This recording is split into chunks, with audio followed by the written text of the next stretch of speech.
When I first started knitting, there was things that were like unspoken that you should know, but nobody tells you. And then you get into knitting and it's just like, oh, yeah, that makes sense. But you only figured out like a year or two later. Well, here I am today.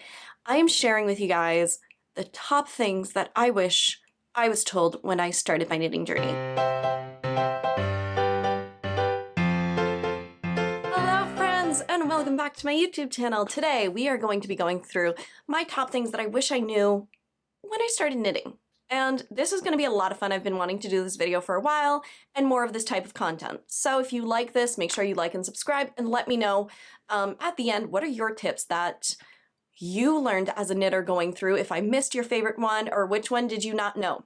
So I am the knitwear designer behind Twin Stitches Designs, and you can find me both on Instagram and Ravelry as Julia Knitter. If you don't know, I have been knitting now for almost 10 years. I am a knitwear designer for over 3 years, and I am a stay-at-home mom to twin girls on the side. So I just absolutely love bringing you guys some fun content, some knitting, some podcasting, some vlogs, all of the extras. But today is really special because I want to be giving you guys even more information. So let's dive right in. Number one, relax. When you first start knitting, you usually are terrified of getting any of those stitches like off of the needles, and your tension is tight. Now, when I mean tension and gauge is just about how loose or tight you're knitting. It really is that simple. The tighter you knit, the smaller the item is going to be. And the looser you knit, the bigger the item is going to be. I want you to know that you need to relax when you're knitting. Enjoy the process. Don't be hunched up and stress about it because you're not going to enjoy the process. Relax. If needles or stitches, they fall, they fall. You can easily pick it up or start over again. There is no stress about it. You need to relax and enjoy that process. I wish somebody would have told me that, because when I first started knitting, you guys, I know that I was one of these that was like holding up, and like I was so terrified that any of the stitches, if they were falling off my needles, I would have no idea what to do with them. Just pick them back up. Don't stretch anything out. Just take your needle, pick them back up. And if you're unsure, put it down. YouTube. YouTube and Google are your best friend. You can YouTube and Google anything. You can YouTube how to pick up stitches. You can Google it. So really, you have a ton of resources at your hands. Number two, this one I really wish I knew. Did you know that you do not have to use the exact same yarn that is listed in a pattern? When I first started knitting, I wanted to knit this cardigan. Found it on Ravelry, and I thought, woo, I love this. And it was a type of Barocco yarn at the time. And I went to my local yarn shop and I said, well, I need this exact same yarn. And they're like, well, we don't have it. I'm like, I can't make it. And they're like, well, you know, you can substitute another type of yarn. And I had never heard of yarn substitution. I had never heard that you could use a different yarn than what's on a pattern. What a pattern and the designer is giving you is a suggestion. It's not a requirement. And that just blew my mind when I first started knitting. I had no sweet clue that what the designer was telling me was a suggestion. I thought that this was, you know, you had to do with this yarn or the project won't work. Now, there are tips and tricks in knowing, and that is kind of going into my number three, is know the different types of yarns and fibers. So for an example, you can do yarn substitutions. That is going to be another fun video I'm going to be doing, is learning about yarn substitutions and how to substitute different yarns for projects to come. But in the meantime, definitely Google, YouTube, there's some information out there. So you want to make sure that when you are substituting any type of yarn for your project, that you're using the right yarn. If your project is going for 100% merino and you're making a sweater, well, don't go and substitute it for 100% alpaca, because those are not the same fiber content, as well as they have different structures. And alpaca is going to grow. It's not meant to be structured. So typically an alpaca garment will stretch out over time. So you want to make sure that when you're substituting and when you're using the yarns, definitely go for the same type of fiber content, also the same type of weight. So there's different weights of yarn. That's also something that nobody really teaches you. You just go buy a ball band and say, oh, well, this is this. So there's different weights of yarn. You can have lace weight, fingering weight, sport weight, DK weight, worsted weight, bulk, Aran, bulky, super bulky. So those are all the different types of weights. Now what that means is the thickness or thinness of the yarn. So the lighter you go, lace weight is very light. And when you go to super bulky, it's thick yarn. So that's all that means. It's just these fancy words that really just mean how thin or thick a yarn is. Okay, number 4. Did you know that you don't have to use the same yarn or needle size on a ball band? Those are also a suggestion. Now let me show an example of what I'm talking about. So this is Knit Picks Provincial Tweed. Absolutely love this yarn. It is a worsted weight yarn. Now, they give you suggested needle sizes. Hear how I said suggested needle size, not required. So this needle size here, they're saying a US 6 to 9, you will get 4.5 to 5 stitches per inch. Okay. That is a suggestion. You can knit this beautiful worsted weight yarn on a US 10. You'll get a different gauge. You will get a different fabric. A needle size, that is also going into my next one. A needle size, okay? Take it as a handwriting. Everyone's handwriting is different. So everyone's needle size and their gauge is also different. So their tightness and how tight or loose that you knit is gonna be different. So let's say that a pattern calls for worsted weight US 6 is gonna give you 5 stitches per inch.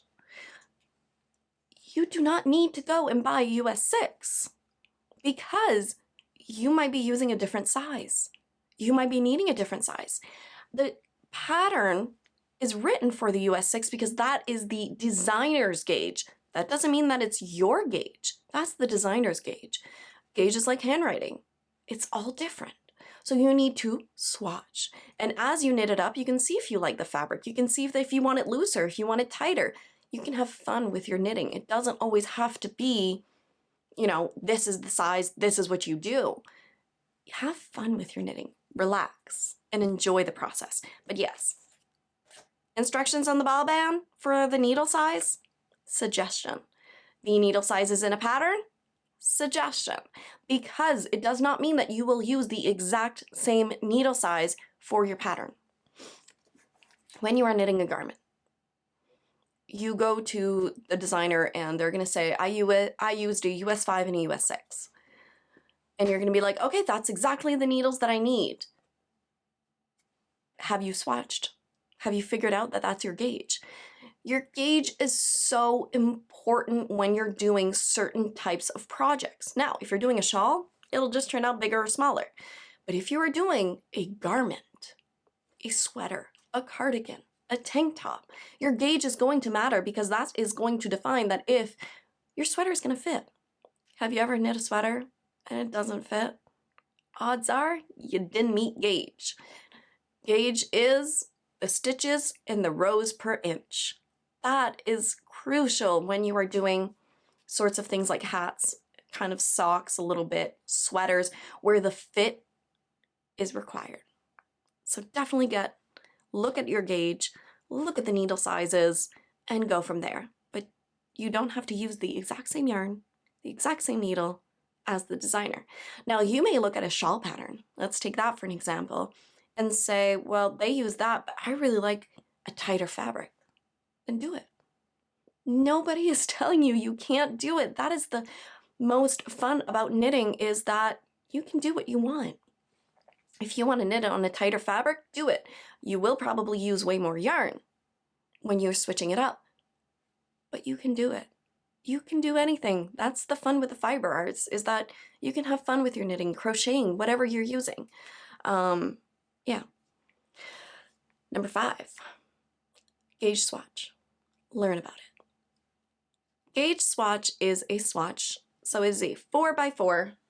Let me see. I have a swatch here. Okay. This is a gauge swatch. So typically when you learn about a pattern, you need to learn about your gauge swatch. Gauge is how tight or loose that you are going to knit and how the end project is going to fit. Typically it's about a 4-inch by 4-inch wide in width knitted fabric that you will use. For your gauge swatch, you need to use the exact same yarn and the exact same needles that you will be using for your final project. You cannot go and use a different type of needle. So if you have metal and wood, you can't go using a metal when you're going to use a wood. All of those will factor into your final garment. As well, when you do a gauge swatch, if your pattern is written for in the round, you must knit the gauge swatch in the round. And if it's knit flat, you knit flat. Flat means that you knit there and you go back and back. When you knit in the round, well, you just knit around and around and around. Number 2 is that with your gauge swatch, typically, unless that the pattern designer has stated otherwise, typically it's measured when it's washed. Now, I have a full YouTube video on how to wash and block your garment. You do the same thing with a swatch. Swatch, not a swash. You wash it with some wool wash or your dish soap, whatever you like, and you lay it out flat to dry. You can sometimes pin it out to make sure that, it lays out flat. Don't stretch it. Don't, just really have the fabric nicely as you would with the final garment or piece that you are knitting. Then you're going to measure it. And that's when you know that if you get gauge. It's that simple. But this step, is it annoying? Yeah. You know what? Do I like doing gauge swatches? Not really. Will I do them? Yes, 100%, because that will ensure that the final garment or whatever I'm making is going to fit me at the end. The last thing I want to do is spend hours and hours upon knitting on a project that's not going to fit. I mean, it's not going to be fun. So you want to make sure that you learn about a gauge swatch, what a gauge swatch is, how to know about it, that if it's too tight, what to do, if it's too loose, what to do, changing your needle sizes. Make sure that you learn about what a gauge swatch is. Another video is going to come on that. So stay tuned for that one. Bamboo and wood needles are the needles to begin with when you are starting to knit. Now, when you start to knit, you're going to go to the yarn store or wherever you're going to go, and Michael's or Joann's, Walmart, you're going to see a bunch of different types of needles. If you are first learning how to knit, go with wood and bamboo. Those types of needles will stick to your yarn a little bit more rather than metal. Metal are made to glide and go faster, but also means that they're smoother and the stitches might fall off of your needles a little bit more. So when you're first starting to knit, go with those wood and bamboo. Also, depending on where you're at in your knitting journey, interchangeable needle sets are amazing, but they can be costly.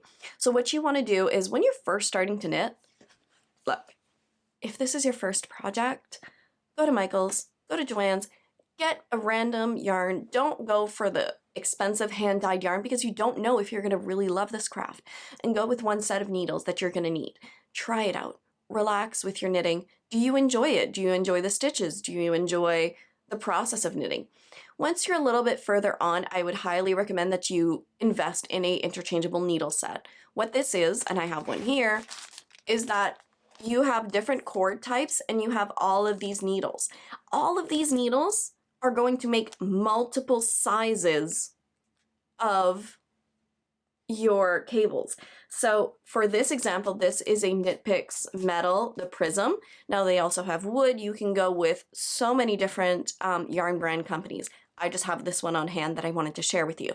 But you can go with Knit Picks, Chiagu, Haya Sharps, Addie's, Likey, Knitter's Pride. There are so many yarn brand companies that they are all amazing, or needle brand companies. So you can't go wrong. It just, every knitter has their preference.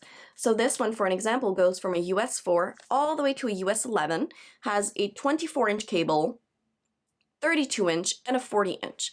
So if I were to purchase these all by themselves on all of these, it would cost me like 5 times the price rather than just paying $60 for all of it. So if you're going into and really want to invest, then I would highly recommend that you put this on your Christmas list, your birthday list, or just a fun thing that you will purchase for yourself. Interchangeable needles are amazing. And there you have it, you guys. Those are my go-to tips for what I wish I would have learned when I started knitting. I hope that you guys found this helpful. If you also have any tips that I did not mention, pop them in the comments below. We definitely want to help out some new knitters and just learn all together. So I really appreciate all of your support and comments. So let me know which one did you not know and find helpful? 2, do you have any that you would recommend to new knitters? Plop everything below. As always, you guys, happy knitting, and I'll catch you next time.